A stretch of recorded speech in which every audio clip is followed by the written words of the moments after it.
Welcome to Corporate Caffeine. I'm Dacia Coffee. As a chief marketing officer, speaker, author, copywriter, and three-time entrepreneur, I've learned a thing or two about influence and impact in the business world.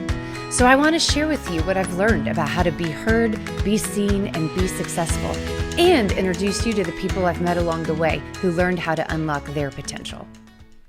Welcome to Corporate Caffeine. Today is a truly exciting episode. I'm going to introduce you to Cher Hukill, an international celebrity makeup artist. Now, even if makeup is not your cup of tea, you are going to be blown away by this woman's stories and what she has come through. It's what she calls her traumas and dramas. But honestly, she is hands down one of the most inspiring people I have ever had the privilege of interviewing, and this is her first time actually telling her story in a public forum. You do not want to miss this. Let's just jump in.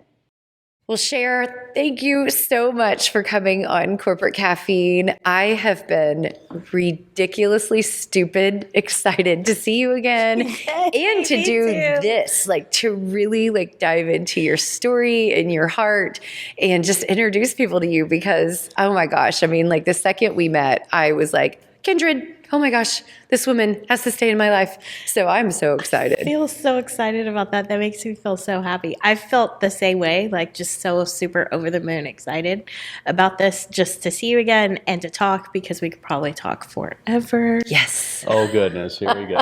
It's going to be a long episode. No, Yeah, I'm just kidding. I know about this much, which is a little bit for the people listening, not seeing. Exactly. So we should probably start there with how we did meet. So you are an international celebrity artist, and I was blessed enough to have you work on my face and make me look beautiful for my recent headshots. And so that's how we met. And I had heard of you via reputation, and so then hunted you down on Facebook. So talk a little bit about what you do, because your bio reads like the who's who of pulp culture, entertainment, celebrity. It's so cool. Thank you. Gosh, it's so humbling because for me, I think I just kind of roll through life that when I do work with somebody who is so famous, I'm like, oh my God, that totally happened. And then it's kind of on to the next thing. And the things that people are like, oh, when did you feel like you made it? Are incredibly really silly. So I'll give you a backstory really quick. So my name is Cher Hukill, and I do hair and makeup for celebrities, TV, and advertising. So I've done a lot of documentaries. I've traveled internationally. I've been published in 5 countries and counting. It's amazing. And so I've been blessed to work overseas. I've been blessed to work with a lot of celebrities, reality TV celebrities, sports celebrities. I've been able to just kind of run in a ton of different circles. And as well as I have a corporate background, which is super weird for an artist to say, because people are like, those are 2 polar opposite careers. So that kind of tells you a little bit about me and where I came from. But you had said the moments where you felt like, oh, I've made it. Mm-hmm. I love that question, by the way. What is that? So what have those been for you? Hold on a minute. Let's tap the brakes. So how long have you been doing this if you were in the corporate world? So I have been doing makeup since 1994, 95. Yeah. And my corporate career started in about 2000. So to tell you a little bit about myself, I come from first generation American parents, but their parents were immigrants. So I feel like when you have first generation American parents, they still have some of that old school in them. Oh, yeah. And so I came to my mom and I was like, I want to be an artist, as I'm graduating high school. And she's like, no, you're going to be a doctor, a lawyer. she's like, she literally told me, I don't want you to have to come back home.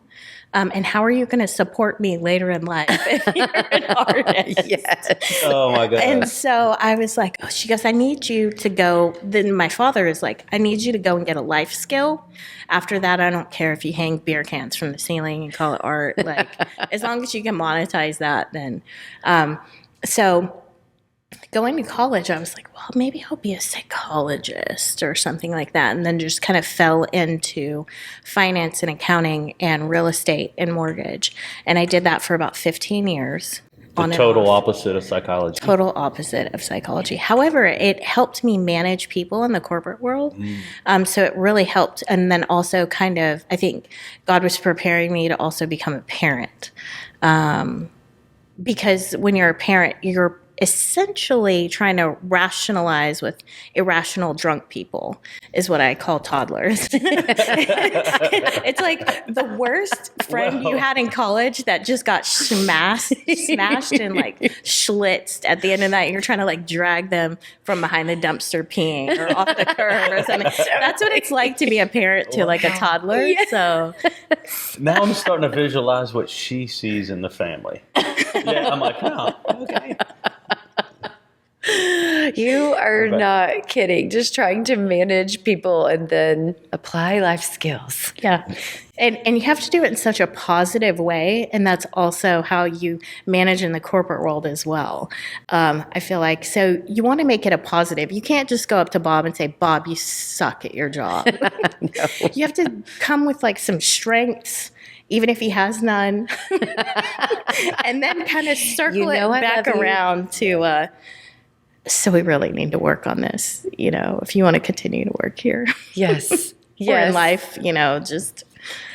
Yes. So how long were you in the corporate world? I was in the corporate world from, I would say, 2002, maybe 2001, 2002 until 2010. Oh, okay. And then I went back to the corporate world after I had my second daughter in 2017 and worked until roughly about 2018, 2019, as well as doing hair and makeup for television, headshots, stuff like that. So I managed a mortgage company and a real estate office, and still trying to keep up with my own businesses. You like that? It's the street, everybody. Yep. Cars racing down middle of Fort Worth. That's great. I love it. It almost sounded like it was very ghostly. Yeah. Like a howl of the wind. Yeah. In a world where... Yeah. Exactly. I could add the sound effects later. Yeah, exactly. That's what it sounded like. Totally. It's like Sleepy Hollow. Totally. So, okay. So you wanted to be an artist, but you went corporate in order to please your parents, be responsible. So talk a little bit about, you did end up staying in the corporate world for a number of years. So why? Like, what made it sticky for you? Because, if I was to hear this story, I would think, oh, bless her heart, she's going to last 6 months. Like, there is no chance. But you did it. I mean, like, that is some serious stick-with-itness. And then on top of that, to learn and harvest so much stuff from your time there. So, like, what was going on there? Like, why were you able to stay? I, out of pure fear of disappointing my parents and, like, this disappointing like my little Filipino mom was far more scary to me than and so it was like, okay, well, I do like nice things. I do like money. And I thought, okay, well, I can make this creative, and I did enjoy really helping people. Yeah. And financing about that time was also subprime. So you had to get really creative with your knowledge of things, and then also customer service, like helping people, kind of managing a relationship. And I really enjoyed networking. Every report card I've ever had since I was 5 years old told me talks too much. Define that. Yeah. I know, right? So every corporate job, I had a boss. His name was Roy Johnson, and he worked with Citibank with me for a long time. And I always call him my spiritual dad because this poor man like raised me into a strong entrepreneur, strong corporate woman. And he would yell at me from the other side of the office, and he would mistake my name for his daughter's name because he was so frustrated with me. My. He'd call me Danielle, and he's like, Danielle, I need Cheryl. And he's like, what the hell are you? He was like, I hear you talking at the water cooler or the coffee pot or whatever it was. And he's like, get on the phone, make calls, cold call, whatever. And so I was like, gosh darn it. Isn't it, to go back to your parents, the pressure people feel of, they define success through their parents' eyes a lot. Oh, absolutely. And of everything you experience in life, a lot of people do it. I would say the majority of people. It's like, oh my gosh, am I pleasing my parents or not? Am I doing this, that, and the other? Even as school teachers saying you talk too much. Yeah. And now look at the society of where people make a living off of talking, podcast, I was television. born for this. No, it's the things that you sit back when you're older and go, why did I listen to them? Like, why didn't I just roll with what I was good at or what I knew or what made me feel good? Yeah, absolutely. I don't know if we're ever going to change parenting. Maybe it's the older you get, the different you look at things. Yeah. But I don't know. It's changed my outlook on parenting my own children. Yeah. So what I would do with them was foster like their little interests. And then being in an industry such as like mortgage and having to have almost like an entrepreneurial mindset because you are your own boss, was then thinking outside of the box and like, okay, you love this. Well, how could this be monetized? Do you see what I'm saying? So rather than telling, I think my parents came from this mindset of 401k, reoccurring paycheck, like that Stability. fostered stability. Yes. And that's how you were going to, get by in life. And then I think, kind of our generation, people who were born like in the 70s, like, after like the 60s and 70s and like liberation, you have to think about what was going on in the world. Like we were the forefront of kind of like all this other stuff. Like we're going to start a company. There's no spot for me. I see an opening in the market. I'm going to do this. Yes. And so looking at my kids like that, like my oldest daughter wanted to be a circus performer. Yes. So entering into college, she's in her freshman year at ASU. She's like, I don't know what to do. And I'm like, what do you want to do? And she's like, circus. And I'm like, no. Don't go to college. No. So, just get out there and start flipping around and spinning some things from the ceiling. So she It'll had done contortion and flipping around and aerial silk since she was 6. And so I'm like, Maybe okay, then. she knows how to tear down a big top and start a circus from beginning to end, because in circus everyone has to help regardless of your spot. So you either pop popcorn, sell it, you have to bring people into your world. So taking some of those like talents and skill sets, like, okay, how do you then transfer that to the world? Yes. So she is minoring in business and she is going to do events and tourism. So perfect. Perfect. Right. Yeah. So that's what she's studying right it's now. powerful to be able to create magic in plain, ordinary scenarios. And that is literally what she's been trained up to do. So, wow, that could really be something provocative and exciting in her career. So for like me, whenever I was a kid, I had this like huge imagination.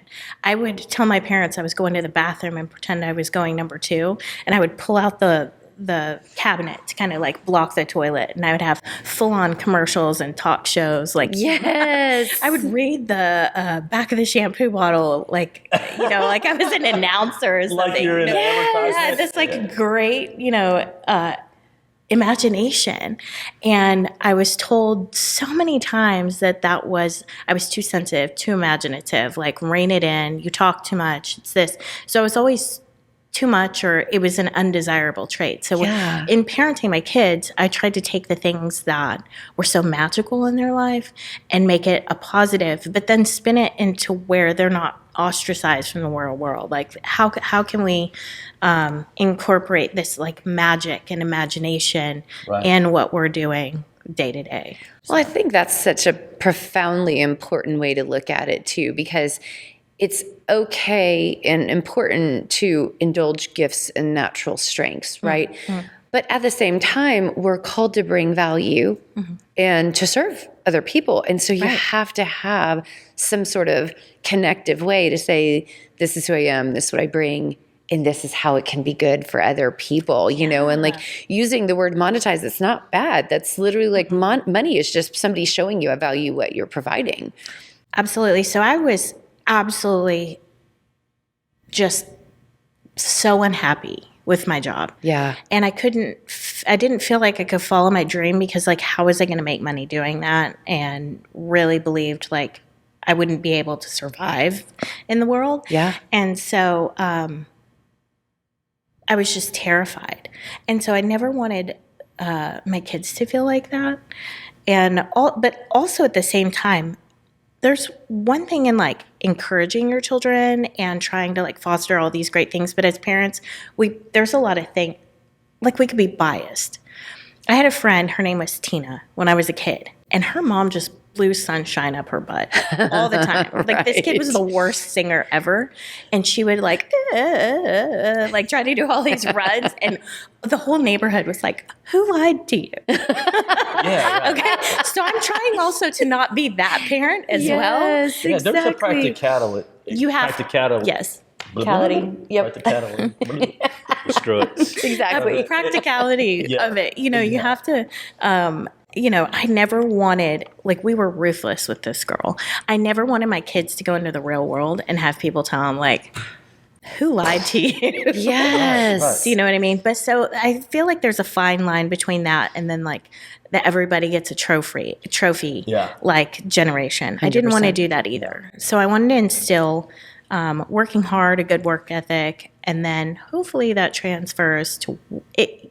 If she wants to hang beer cans from the ceiling and call it art and like whatever, let's figure out how to market that. Let's figure out how to because what I've learned in growing as a person, working on myself and being a leader and trying to be a leader in my own industry is just, I don't know how to say it. Like, there is a niche for you. There's a place for you. When you stick to your truth, when you are completely organic and authentic, you attract other people. Like there's somebody out there that digs that weird shit too. Yes, exactly. Regardless of what it is, and now we can touch the ends of the earth with podcasts, with internet. Yeah. So it's kind of like no limits. No, and that idea that there is a place for you, and it's important because other people are needing that, seeking that, are going to vibe on that. I mean, yes, it's so important. We've got a kid who we're like, what are you going to do? You're going to go to college. Oh, yeah. And he says business, just generically. And we're like, well, if you want to be a hustler, come up with a business plan. Yeah. Like, we can walk you through what makes you happy? that. What makes you excited? Yeah, exactly. My kid's like, money. My kid is how you gonna go my kid is like relaxing on the couch. We're like, no, I'm good. No, I don't need much. And I was like, you will when you have kids. Yeah. Like, they ain't feeding one mouth. It's going to be feeding a few. So I have an aunt. I call her an aunt, but she's like a second or third cousin, but she's older than me. Yeah. My mom's side. So in the Philippines, we call them ate. So it's like my ate Sue.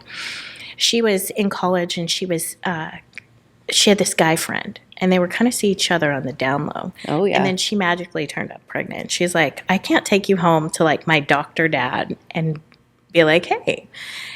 He was going to school to become a lawyer. And he's like, I hate this. I don't want to do this anymore. So she's like, look, we got to figure this out because we can't go to my dad and be like, yeah, he's going to drop out of school. So she's like, what do you like to do? And he's like, drink beer. Well, open up Winner, a winner, brewery chicken dinner. with everyone else, So he owns a restaurant brewery in Iowa. Yeah. Now he literally did. He became like a chef and a brewmaster and started brewing his own beer. So I just recently did hair and makeup for their third daughter's wedding. And he has made a mead for each kid when they were babies, and and they're all girls. He has like 4 or 5 girls, and goodness. each girl's wedding, he pops open that mead, and everybody in the whole wedding drinks from it. And That's he's cool. made gallons of it. That's So cool. he's super successful. So I'm like, if we could take this guy who's like, drink beer. Somehow she fostered him into like, being magnanimous at it and great and Yes. monetizing it. Like, we can literally do that with whatever makes you happy. Let's just figure out how that translates to money, making money. So what was your turning point? I got held hostage in a bank robbery at gunpoint by 5 masked men What? with Hold on a minute. semi-automatic What? weapons and walkie-talkie earpieces. You are kidding I am me. not. It's And horrifying. well, okay, that's dramatic. Absolutely. My whole life is dramatic. But to go, you, Captain but to Obvious. go, hold on. But to go, that's my turning point. I'm done with this. I'm gonna go do hair and makeup. Yeah. That was it. Flipped. So as I told you, Is it life's too short or what? Absolutely. Oh, It was. okay. I was so unhappy with what I was doing. It had developed dis-ease within my body. So about a week and a half prior, I had noticed that I was having heart palpitations, and it felt like my heart was double beating on itself. So I went into the doctor and I was like, "Look, I don't know what's going on with me. I'm 28 years old. I'm having this heart deal." So they diagnosed me with high blood pressure At 28. at 28. And I was on the same blood pressure medicine as my dad, who was, at the time, I think he was in his 50s or 60s. My dad is an old football player and coach who was also a bodybuilder. So my dad was 300 pounds at the time, like almost 6 feet tall, just jacked. And he and I had the same blood pressure dosage of medication. It's not good. Wow. So, like, It's not good. crazy. Yeah. Not good. So she had fitted me with a heart monitor. So every morning I woke up and I put these like pads on my chest and I wore it was like a little beeper that clipped onto my pants or skirt or whatever. So to give you a kind of a timeline, this is maybe 2007, 2008. And I had already gone through a really traumatic time. The bank robbery happened in February. So if I backtrack a little bit, in November, my ex-husband was caught doing a drug deal with my daughter in the car. CPS took my kid. So I was going through like a custody battle along with, I knew he was doing something crazy when we got divorced, but I couldn't prove it. So in the court of law, it just made me absolutely sick. I still had to do regular visitation. So he had her on visitation and she was about 4.5 years old and he took her on a drug deal. Well, it was also a sting operation. And so he passed a unmarked cop who noticed that he had a car seat and a baby in the back of the car.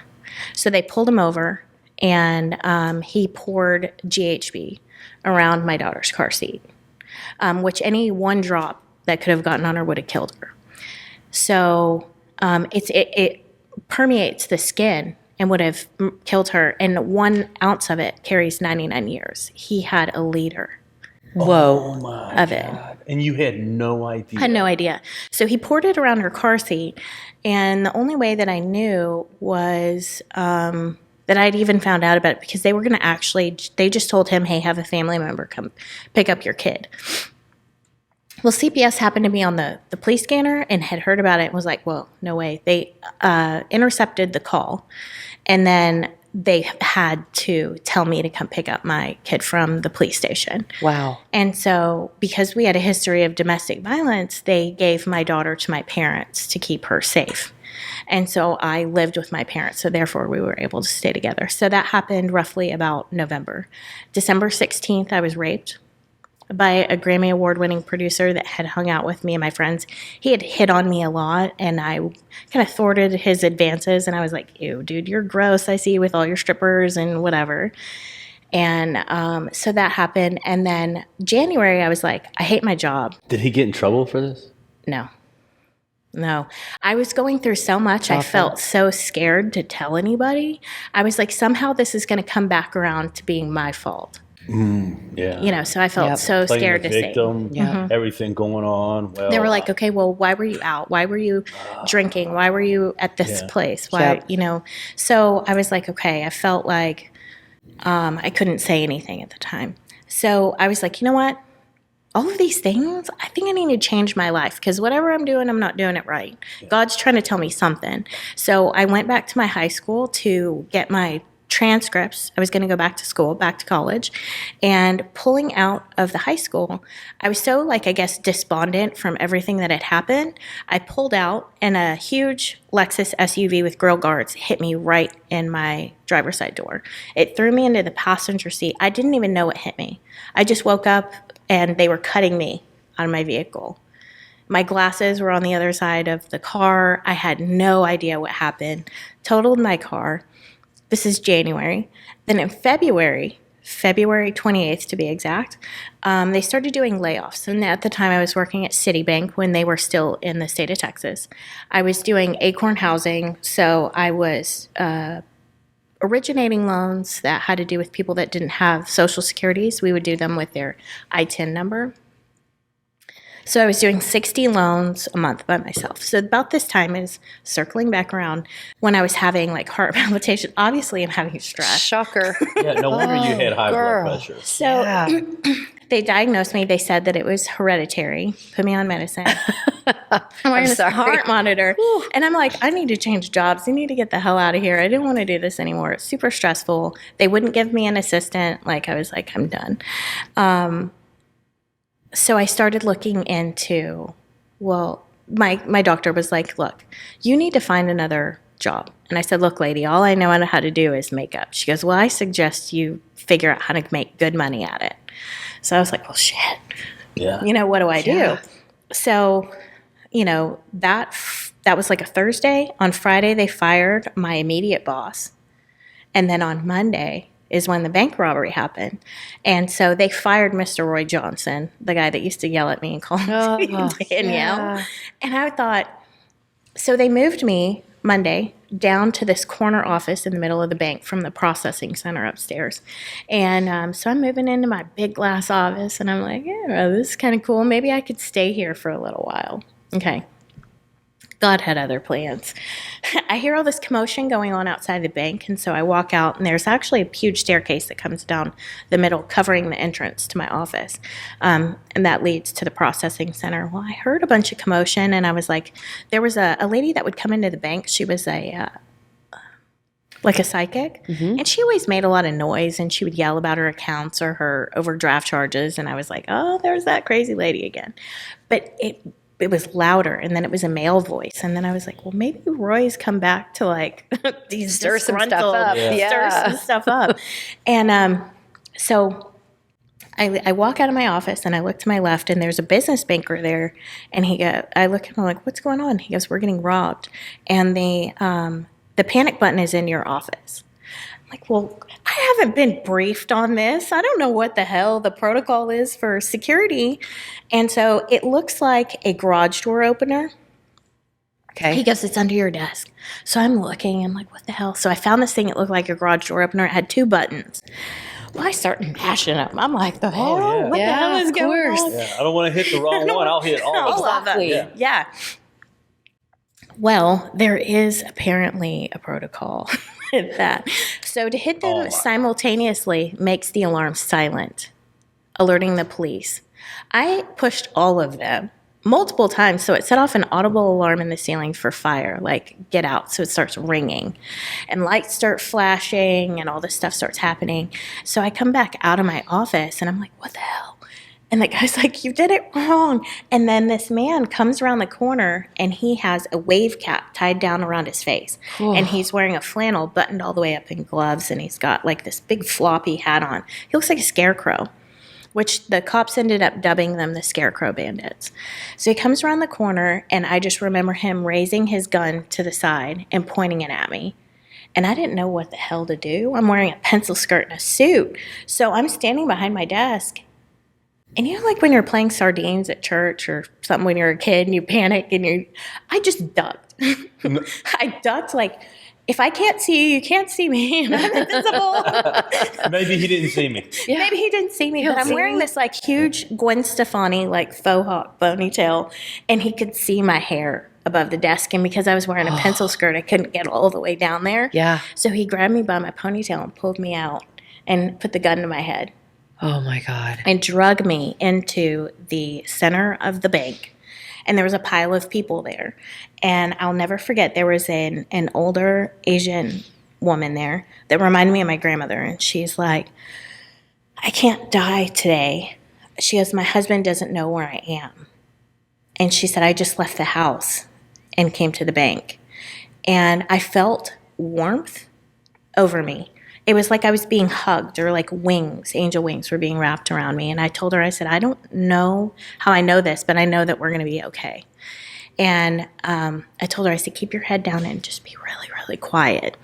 And this other girl, she's like cussing. And I'm like, shut up, shut up or we're going to die. There were 5 of them total with semi-automatic weapons and bulletproof vests. And they were talking to each other on walkie-talkie earpieces. So it was a pretty big operation. They knew that they needed the assistant manager. We still had one of those big vaults. They locked her inside of that. And shortly after, they took off and nobody was hurt. You know, they kind of roughed me up a little bit. But and then protocol is you lock the doors after the robbers leave. And then you wait. And so cops didn't come for another 15 minutes. Wow. 15 minutes? Where was this? What city? It was in Garland, North Garland. So they're So a populated area. Yeah. And we weren't near a highway, which my mom had always told me only banks that are near a highway get robbed. So I'm thinking I'm safe. I'm in an interior city, part of the city. Yeah. I left that day and never went back. Yeah. I cashed in my 401k and I made a PowerPoint presentation for my very conservative parents and was like, look, no one is going to try to rob me for my paintbrushes. So I cashed in my point. 401k. Yeah, ever. Ever, right? Yeah, no matter what. what's in your bag of makeup, I Yeah, don't know. so I mean, in I'm sure that it's expensive, but no one's going to steal makeup. Well, in that moment, laying on top of this little lady, I'm thinking, who's going to take care of my daughter because of all the stuff that has happened with her dad? And then I'm thinking, if I died today, I didn't do a damn thing that I wanted to do. I didn't do anything. And I'm sitting there and I'm praying to God going, if I come out of this, I'm going to do what I want to do. Yeah. And so I asked Citibank for a leave of absence, and they told me no. So I never went back to work. I cashed in my 401k, I bought a laptop, and at the time you could buy Mac and you would do like a one-on-one session. So I went in there to learn how to use my new laptop, and the guy built my website for me. Wow. Isn't that cool? Yes. And so I went and got these Vistaprint cards for free or $9.99 or something. And I was like, I don't know what the hell I'm doing, but I just started telling everybody, yes, I'm doing so makeup at that now. point, who did you do makeup for anybody, or you just did it on yourself? So it's random. I think when this happened, I was roughly about 26. So when I started doing makeup, I was 17. I had apprenticed at Tony & Guy, and I was modeling hair. So I was still in high school and then like graduating. Me and my best friend. Well, she took off and decided she wanted to be a makeup artist, and I had fallen into customizing cars and trucks for dealerships. I was really good at helping people and had a creative eye. So I would trick out navigators and stuff like that, and I would take them to Valley Ranch and sell them to the Cowboys or whatever. And so I was being sexually harassed at work, and I called her one day and I was like, I can't do this anymore. So we flubbed this resume for me, and I went to go work at Neiman Marcus. So that was from 17, about 19, 20 years old. So I was doing makeup, and then I quit. And because my parents were like, this is a really cute hobby, but you need to go to school. So I went to school, got married, had my daughter. And then at 26, I was like, I've wasted all this time doing other things for other people or trying to be a wife in an unhappy, unhealthy relationship and yada, yada, yada. So I was like, you know what? I've survived all this stuff up until now. And whatever I'm facing can't be any worse than where I came from. No chance. Yeah. I mean, you were just surrounded by chaos and pain. Mm-hmm. Yeah, no chance, man. That will redefine fear for you. Yeah. Like anyone who knows me, they're like, "How did you get to where you're at?" or whatever that may be, or her starting her business, or us just doing our own journey. Yeah. And my answer is always to them, like, you can always go back to what you were doing. Absolutely. There's always a spot. If you were good at it, go back and do Yeah. it. But you can never retract. You can't bring back time. You can't say, I wish I would have, or you could. It's just you're never going to know unless you try it. It was a crazy experience. So 3 days after this bank robbery, I met a girl on a reality TV show audition. I was like, I'm going for it. I'm going for everything. Everything. Yes, I'm going to be on reality TV. I'm doing art. I'm doing it all. You just I met her love randomly? it. So before the bank robbery happened, I was contacted on MySpace. Remember that? Oh my gosh, yes. By someone who was a, do now. a recruiter for a reality TV show called Stylista on the CW network. And so I had already been talking to them. So the reason for my big Gwen Stefani mohawk was I was going to meet her for an interview that day. That day. Yeah. Wow. And I'd gone into the bank early so I could wrap everything up and then leave. And so I ended up doing my audition 2 days later after the bank robbery had happened. So I'm sitting next to this jazzy girl who is so beautiful. She doesn't even look like she goes number 2. I was like, I don't know where you came from. You like fell out of the sky. So we're sitting there talking. We're filling in our paperwork. And it says that you have to sign over the rights to your story, to your life. And that they have the ability to change your life the way they see fit for the reality TV show. And so I said, I'm not doing this. I just got held hostage in a bank robbery, and I'm going to tell my story. Yeah. Yes. She goes, I know, I'm actually writing a book right now. My dad murdered my mom. And killed Oh himself. my God. So I was like, girl, you're my friend. Let's talk. And so talking to her, she's telling me the story about her parents, and it sounded like my relationship with my ex-husband at the time. Yeah. And I was like, see, girl, like we lived and survived for a reason. Like, we have to be able to tell these stories. So she goes, you know what? I'm just going to go through with this audition. She goes, will you wait for me? I said, okay, yeah. I felt like a dude at that time, waiting for a girl to like give me her number. I was like, I don't know why, but I feel like we need to be friends. And so I waited for her, and I just folded up my paperwork and was like, I'm not doing this. So I waited for her. She's still my best friend to this day. Wow. And and she is currently writing a book about her dad was a detective in Topeka, Kansas. And her parents were splitting up, and he came over, and she was laying in bed with her mom and holding her hand. She hid, and the dad had broken in. Long story short, he shot the mom and then turned it on himself. And she was hiding under the cover. So she just kind of felt her hand go limp. So we're sitting there talking about all this, and I'm like, I've gone through similar situations, like these so crazy traumatic things. And I was like, yeah, I really feel like I need to do something like with my life other than what it is that I'm doing. I feel like I'm just, and I'm sure everybody can relate to this, where you feel like you're just existing. You're not really doing what it is that you want. You've kind of given up on that hope, and you're just kind of living for that paycheck every 1st and 15th. Yeah. And so I didn't make it onto the reality TV show. But I had started my website. I went to go work for another national mortgage bank company, but it's in an office building, while I built up my company, and just started going to networking events as if I was still a mortgage broker, and was just telling anybody who would listen. I would put up my business cards at like Starbucks and just tell them, hey, look, I'm doing this new thing. It's really cool, and I had nothing to lose. Yeah. It was like, you know what? I lived through all this crazy crap. I'm doing what I want now. You know, so many people find other people and make their businesses work through networking, and I absolutely hate it. I don't really even do it myself. She loves it. I mean, that's in her personality. Yeah. But I'm like, if it were just up to me just to go randomly meet people, unless it was for something I'm really interested in. Yeah. Where I'm like, oh, I just want to go You're pumped. BS, with people. baseball. Then I could do it. Yes. Right? Yeah. Well, we literally, I joke and laugh about this because there are times where I'm like, oh, the mayor just showed up, and I'm referring to him because depending on the interest or The topic. the community, he will know everyone.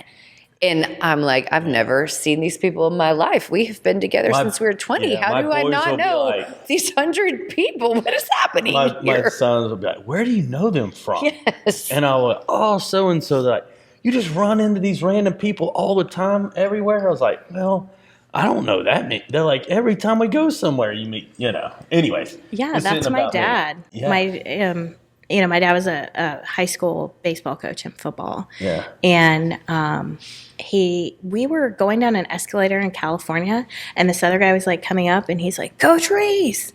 We're like, what the heck? And he goes, Woodrow, East Dallas, just crossing paths. My dad's been also in like other countries in Latin America, and somebody knows him, or 6 degrees of separation. My dad knows something about somebody, and then we're like, yeah, I know that person, and they just connect through baseball. Do you know how much that is going to happen to you? And probably already does, but just thinking about how networked, and I hate that phrase networked, but because you have a real substance approach to like the people that you connect with. And now you're talking multiple countries. And like, it's funny, like certain circles, entertainment is one of them. It's a weirdly small world. And it's going to be the craziest thing, like how frequently I guarantee that starts happening for you in airports, or so-and-so knows so-and-so and blah, blah, blah, blah, blah. Like, it's going to be so fun. So when did your career really take off, full bore, where you're like, oh, wow, I just made it? Yeah. What was your breakthrough? Or how did it take off? Or do you still think, well, I still can make it more? Well, or what's that look like? Doesn't everyone think that? Well, I know. It's because so crazy. define So success. I always say that the bank robbery was my aha moment. It was my come to Jesus. Right. Yeah. Well, within 8 months of me leaning into my purpose and my authenticity, I was filming a feature film in New Mexico. I had been signed to a modeling agency, which typically takes people about 10 to 15 years. And I was already working on celebrities. My first job was working with MSNBC I got goosebumps. with Diana Orlick, who was interviewing the president of Fannie Mae. Right up my alley, right? I've been doing Mortgage Buddy for 8 years, so I felt really in my element. So my first TV job out the gate was MSNBC. Wow. But I still felt this imposter syndrome. Like it didn't belong there. Yeah, did you feel like you were kind of faking it till you made it? Because you're like, well, it's hair makeup. Like, come on, like, shouldn't anybody be able to do this? I've been doing makeup since I was a kid. I had no idea. So I tell everybody my life is this series of traumas and dramas. So, and it's like, you can't even make this stuff up. People are like, No. what? And so we'll probably come to this later, but I've traveled the country as a celebrity artist teaching classes, and they always ask me, like, how did you get to where you are? And I literally tell people it's like stepping in dog poop at the park. It was absolutely by chance that just the right step, putting one foot in front of the other. I just made this like magical connection. Well, it was putting yourself out there. Yeah. I think it was saying I'm just committed to it. putting it into motion. Yeah. And what I tell people is like, you can want it, but then when you want it almost more than like wanting air, like I felt like I had to succeed at it because I had no other choice. So by this time that I left in the banking world, I was going through my divorce. I had a small child to look after, and I had no income, and I wasn't getting any child support because obviously her dad got arrested. So, I had no choice but to make it happen. And so when you look at it in this way, if you have no doubts, fears, or anything, it's just, what do I have to do? Just forward motion. You have to just absolutely want it. It's just that forward thinking, that forward motion, absolutely, that I think it kind of falls into place. And there's a difference between that and forcing things. Yes. Do you see what I'm saying? I love that you're saying this. Because Keep going. people will have this idea of how they feel like their life needs to be, and they try to take control over it. And instead of having faith, they're leading with fear. Rather than with love, they're leading with fear and doubt, and they're doing it out of pure fear that they're not going to be able to make it. That self-reliance and just the sheer power of their will can force success. And it's not how it works. And like, we are fed a load of garbage. Do you think that's true. Do you think you picked up some of these traits from your father being a coach? Absolutely. I'm actually writing a book with my dad right now. I didn't know that, by the way. I mean, at all. I hardly know anything about your history. So amazing. Any of it. Okay. Yeah. So I'm working on a book in regards to the power of positivity, perception, and mindset. Right. So we can go through these traumas. So my life that I had, I should probably be on welfare or lay down somewhere like indigent. Like if I just let every bad thing consume me, where would that take me? I would have no belief in myself. I would have low self-esteem. I might be in another dysfunctional relationship with another abuser. I might be on drugs somewhere. I might still be in the system. Yeah. It's taking those things, and there's a difference between lying to yourself, obviously, but also finding the silver lining. There is an education in every experience, good or bad. So I looked at the bank robbery as my God experience. I could look at it. I gave gratitude to the man who held me at gunpoint.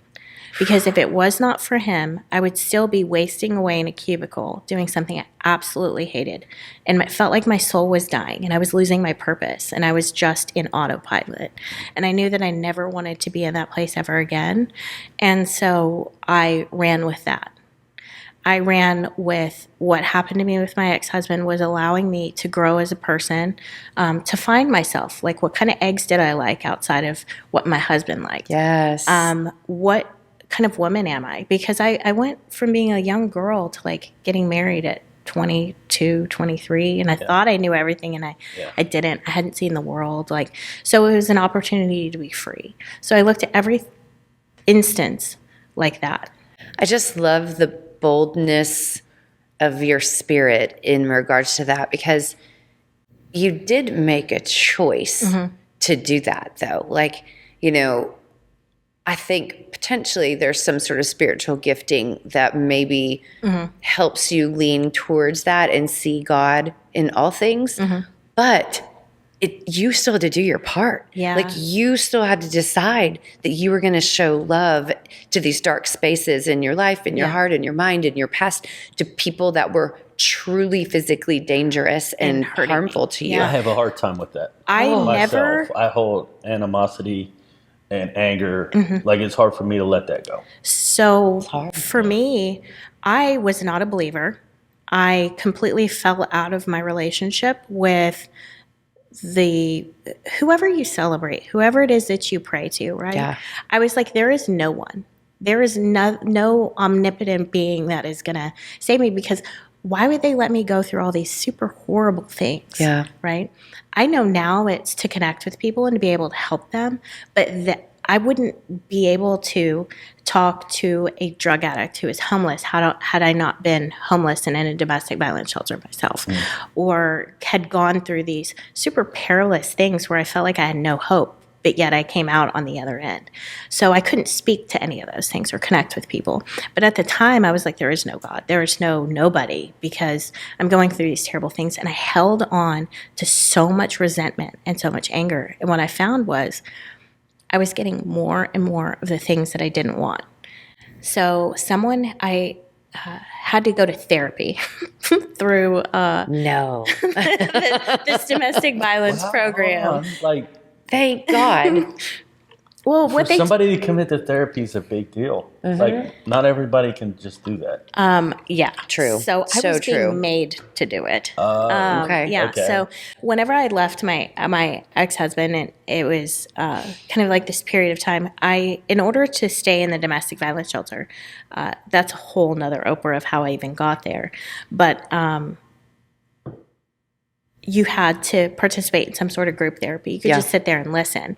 But someone said something so profound, and she was like, holding on anger is like drinking poison and expecting the other person to die. Oh, yes. So it's like you're just killing yourself slowly. Wow. And I felt heavy. I was carrying all of the problems that my parents had within their marriage. I was the oldest child and my mom's confidant, really. So I held everything with them. I held everything with, wanting to make my parents happy. Yeah. I held everything with my own dysfunctional relationships. And I was just carrying all this resentment and all this anger. And I was finding that the more I held on to, the more terrible things were happening to me. And so I sat there and I was like, okay, I don't even know that it was like a conscious journey. I think these things happened that really opened up my eyes. It was almost losing my life. It was almost, to like, okay, I'm going to change. And I went on this like eat, pray, love journey, if you will. It was super weird. It was like this out of body, like spiritual experience where I knew I was going to survive that moment, but what was I going to do with that chance? Yeah. Do you see what I'm saying? It's you. It was like, I didn't want to waste that. But I was absolutely terrified because I was also a very sheltered kid. I'm actually very shy, like painfully shy. And I didn't know how to talk to people, stick up for myself, or to even be an adult. Yeah. I was still so young. So how many brothers and sisters do you have? You said you're the oldest. Yeah, so I have one brother and I have one sister. And I was tasked with watching them and like being like the leader, yet I had no idea how to do that. Yeah. So working in mortgage, like I have to say, with working at Citibank, I had to go through like these different workshops and how to become a leader. Or at the time, I had a friend who was like, I'm going through this thing. It's called Life Enrichment Boot Camp. And so sure, I'm going to go with you. Yeah, That sounds totally. amazing. And in the first 10 minutes, I cried. I love So it. it's like learning our coping mechanisms, our face, our front, if you will, that we put up to other people. And so what I found out is since I am so shy, I put up this like front of like humor. So they paired me with this guy. His name was John. John was being emotionally abused by his wife and had been So totally am I. emasculated. Oh, I'm just- No. I shouldn't make a And joke so of that. we had to stare at each other for 10 minutes. Ooh. And so it was Without like, saying a word? not And at looking all. each I'm other out. in the eyes. Being this far apart, like maybe like a foot apart. I don't know if I could make it So 90 what seconds. did this accomplish besides awkwardness? It was peeling those layers away because he's just staring at me, and I felt like he pierced every mask that I tried to put up of protection. Wow.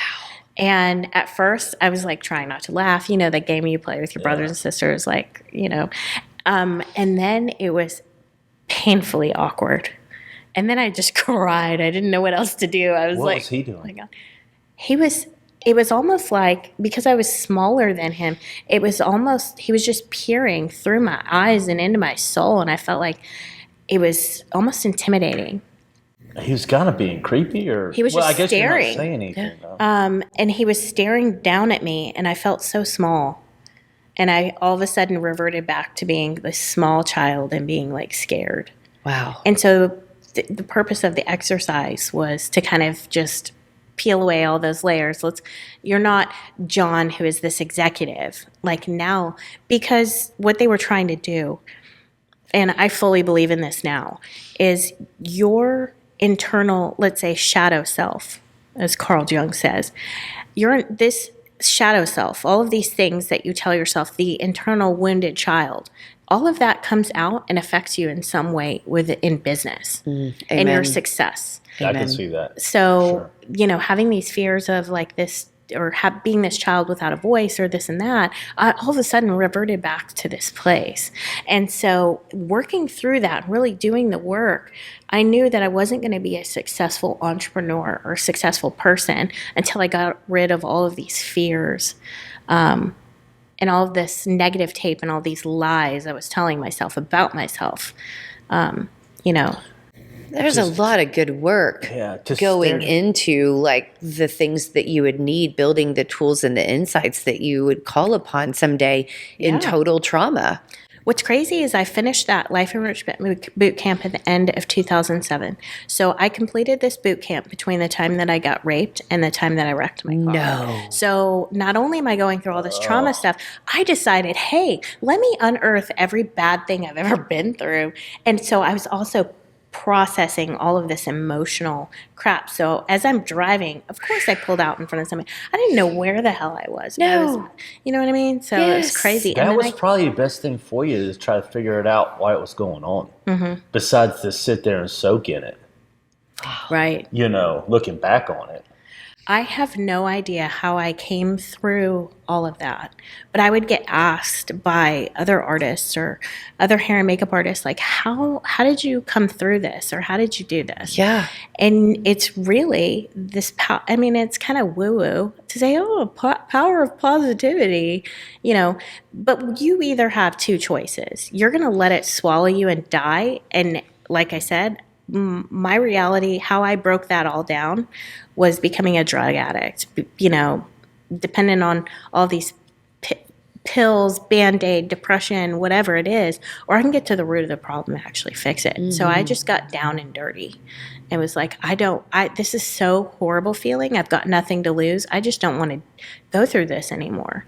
And so it was like, shit, I got to fix myself, and I don't want to end up like all of these statistic. Yeah. Yes. You know, to go back to staring at somebody for 10 minutes straight, and you didn't know this person before, I had right? never met Mr. John before, and then he it's all terrified me. Yeah. It's all about what you think of yourself. Oh, you could be the strongest person in the world just staring at somebody, and them not know it until the time you broke down and cried in that, and they knew then. Oh, okay. My mind. I'm going to take advantage. If that was a person that they were, well, I'm going to sit here and be stronger and take advantage of that. Oh, totally. Or they could have cried with you if they're that type of person. Empathetic or whatever. Yeah. If you have two personalities that just sit there and stare and have no emotion, that would be awkward. Yeah. It was freak. I think he felt empowered because he was otherwise stripped of that within his relationship. Yep. And then I brought my own self down with my own mind of all of those things that I was telling myself. And don't we do that almost every day in business? You know, we're fighting to climb that ladder or that business deal or whatever. You know, not everybody is able to like hype themselves up. We get really scared, and it's that imposter syndrome that kind of sets in. And in business, it's easy because everything's gauged off a number for the most part, or success is. To especially the upper management, it's like, oh, did you hit your number or not? Yeah. And when you don't, you're like, crap, I failed. Yeah. You know, there's no in between. It's like, I tried everything I could, just missed the mark this time. Well, I'll make it up next time. And, you know, you can do it to yourself too, because I mean, I have struggled with that so much. Into that vortex of negativity is what I was. Yeah, totally. And, you know, I mean, like just defining yourself, like allowing whatever randomness to become your identity, you know what I mean? And anchoring to that instead of, like you said, going deep, you know, and, you know, just the nuances that show up. I mean, I laughed early in my entrepreneurial journey where I always felt like, wow, this is just a gigantic magnifying glass for all of my crazy. Because any of my weird hang-ups, like the patterns that I would play out, like those, you know, that shadow self, that child would come out, and I would just look around being like, there it is again. And that means I'm doing this. Like, oh shit. Yeah. Yeah. I mean, just crazy. And sometimes just there's deeper lessons as you go on. Like I had this one only about 6 months ago where I was running, and, like to your point, that's a whole Oprah thing about why I run and what happens when I do, because I can't listen to God long enough when I'm sitting still, because I never sit still. Mine's my shower. Okay, yes. Like, So I get it. When I'm running, I can't do anything else except run and listen. Yeah. And so I was working through some stuff that was coming up about, you know, my childhood. And I mean, nothing terribly painful, just stuff that I tripped myself up on, right? And, you know, and thinking about identity, and I'm a believer, you know, I mean, I'm sitting there thinking to myself, I mean, I'm a child of God. And all of a sudden in my heart, I was like roaring, and I was like, no, I am not a child of God. I am my father's daughter. And I mean, I freaking lost it. I must have looked like a maniac. I am running down the street bawling, but it was so profoundly. I've been there. Yes, I mean, and Like it was this so maniacal powerful. woman. Yes, Yeah. and I mean, there's just so many layers to those words and that small difference. And I'm not kidding. Like something really deep, like snapped for the better, like broke loose is a better way to put it. Yeah. Where I needed, a new definition, and like, Right. Like to the core of how I saw myself. And it was just, Long runs can do that for a lot of people. Well, we've both done, I've done a marathon. She's done long runs as well. And training form it's brutal. I don't like it anymore. But being in that community, when you talk to people, some of the things you find out is it strips you down physically and mentally. So whatever you're deep down inside, if you don't have headphones on and you're just thinking inside of your own mind and you're out there for an hour and a half or 2 hours on a training day without anyone else around you, you can drive yourself crazy. Absolutely. Matt. You can get to the source of a lot of things too. It's weird how those things work. Some people use like psychedelic drugs or things like that, where it will be like, all right, let's get to the root of this. It can happen in when you push your body and exert it past that point where it should, where most people don't ever go. It's a weird experience. It's like a meditative experience. It is. Yes. It can be very much so. So I used to meditate in the airport. Oh, that's a tough place. Oh, let me tell you. Because of how people look at you. If you're paranoid about how people view you at airports, Oh, at this point, I place. give zero shits.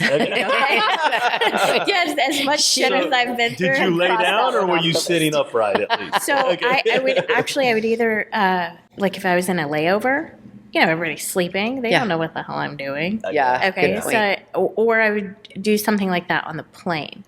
And I had done this yoga class. It was like a Bikram yoga. So it was like 1,000 degrees in there. Yep. We And they're know it telling really well. Yeah, they're like, Yep. focus, let the sweat fall. Don't touch your Don't face. touch- Don't itch. So it's powering Don't through fidget. that. Yes. So I'm like, okay, if I can do that, then I'm going to practice doing this. So tuning everything else out and sensory and everything.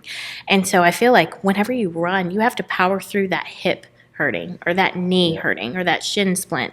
And it's like the power of the mind, right? Yeah. And that's what it's like trying to succeed in business. Yeah. It does. I completely agree with You're you. wading through your own bull crap. Yes. Like mud. And Yes. you're like, focus. You have blinders. And it's like, that's it. And that's what I try to explain to people. It's not just the pure wanting. No. We're trying to force the thing to happen. It's listening. You almost have to be, rather than praying and telling God what you want, why not listen? Right? Why not listen to what he has for you? Because you're still trying to drive the bus. You're not letting him. You're not going by faith. You're going by fear. And that's what control is. Yes. And so that was the thing that I was like, okay, I have to do it in this way. I've got to listen. I love it. And one other thing to add to that is when you wake up in the morning, just like business, and you're like, I have to run 10 miles today to accomplish my goal long term because I know my roadmap of what it's going to take. Same way in business. There's going to be days you get up in the morning where you're like, shit, I don't want to do this. Nope. But guess what? You have to do it if you want to accomplish that goal and if that roadmap's in place to go do those things. Man. It is shocking, too, the opportunities that come up because you saw something through. I am always mind blown that a lot of times when I feel like, oh gosh, I should just cancel this meeting, or you know what, it won't be the end of the day or the end of the world if I just cut out at 3 p.m. for a change. Yeah. And it is amazing that when you keep your ass in that seat, surprisingly, a meeting will turn into something that is a game changer. A person that desperately needed you, like, will be on the other side, or vice versa. I mean, like, it is always surprising to me, like, so frequently there is some sort of important thing waiting for you when you decide to stick to it. Yeah. She'll have a dinner planned on a Thursday after 12 hours a day or whatever it may be. And we're like, oh my gosh, how are we going to do this at 6 or 7 o'clock? We just woke up at 4 this morning. Yeah. It's been all week, or almost all week. And we're like, let's do it. And then all of a sudden, after that dinner, you're like, oh my gosh, look what we just got out of that. Thank God we You know, went. it's just, you got to follow through. Yeah, you have to follow through, but also just listening. Do you know what I'm saying? Like, so for instance, I didn't want to go to this dinner, and I'm like, God, if I could just cancel it. I really want to go home and get in my jammies. But then I keep hearing like this nagging thing to like go. Yeah. And then like on the way there, you end up going a different way. You end up thwarting like an accident or whatever. And then you end up getting there, and then there's like this person that maybe not they're helping you, but you're helping them. It's just your story or the conversation, and they're like, man, that impacted my life so much. And that whole interaction, that whole everything would have never happened had you stayed at home in your jammies. Yes. And, and so it's just listening to that internal voice, if you will. Yes. To like push yourself to go. Every year, like I get a word that basically anchors the theme for my next 12 months. And it's interesting because it is very tempting to create my own theme. Like, as an example, we're going to be empty nesters next year, like really rapidly. Oh yeah, all 4 of them will leave at the same time. It's crazy. So like we have so much. And so it would be so easy for me to choose a theme like change or metamorphosis or evolution and to choose my own and in similar scenarios in the past years. But to your point about listening, like trying to find out like, okay, actually, where is life wanting to take me? Like, where is God wanting to take me? And so this past year, we had a whole bunch of goals. We had proved to have a lot of resiliency, after COVID. And so our business had actually gotten stronger. And so entering 2021, there was just a lot of optimism and momentum going into that. And the word that kept coming up, and I mean in my heart, on my runs, in the books that I was reading, in the conversations that I was having, was the word truth. Wow. And I'm like, is my word truth? Why would you give me that word? And it's one of my core values, but I'm like, it's kind of a scary word. Why are you wanting me to wrestle with the word truth? Like what? What is that even about? I don't have any issues in my life related to like an absence of truth, or I didn't think so. And so I'm about a month into the year, and I think my word is truth. Like I'm feeling like pretty heavy with this, but I don't know what to do with that, trying to figure it out, right? And I'm like, but I'm starting to come to that. And through a weird scenario, I was introduced to a gentleman that turns out to be a bishop of a church that I do not attend on the East Coast, and I'm not on the East Coast. And we actually strike up a very strange friendship. And we finally get on a call. We were in a cohort together. And we get on a call like 1-to-1 just to kind of get to know each other. And he said, just every time I think about trying to get to know you, I just really wonder what the truth of Dacia is. What? If you strip away the titles, the to-dos, the accomplishments, your definitions as a wife, a mother, a sister, a daughter, like, who's the truth of Dacia? Girl, I burst into tears, like with this near stranger, like bawling on the phone. He's like, what is going on now? Thankfully, because he's a man of God, apparently that kind of stuff is not surprising to somebody who's been doing it that long. But I was like, okay, my word has been truth. And so we have had so many interesting things happen this year. But that listening and like constantly just going back to, wait, what am I supposed to be listening for? What's the truth of this scenario? It has been miraculous, from a soul perspective and also from a paying attention perspective. But I just love what you're saying about there's things like right around you all the time instead of forcing it, but that are inviting you and pulling you towards something significant. But, you've got to be willing to like go with that. Thank you so much for joining us. If you thought that was interesting, you are not going to believe what else Cher decides to uncover and dive into on part 2 of our conversation. Don't miss it. If you enjoyed this episode of the Corporate Caffeine podcast, please help us help you by subscribing. I also hope you'll find us on social media. You can follow me, Dacia Coffee, and my company, The Marketing Blender, by searching us on your favorite platform or checking out the show notes for the links. We bring this to you because we envision a business world full of meaning, connection, and prosperity for us all. Until next time, onward and upward.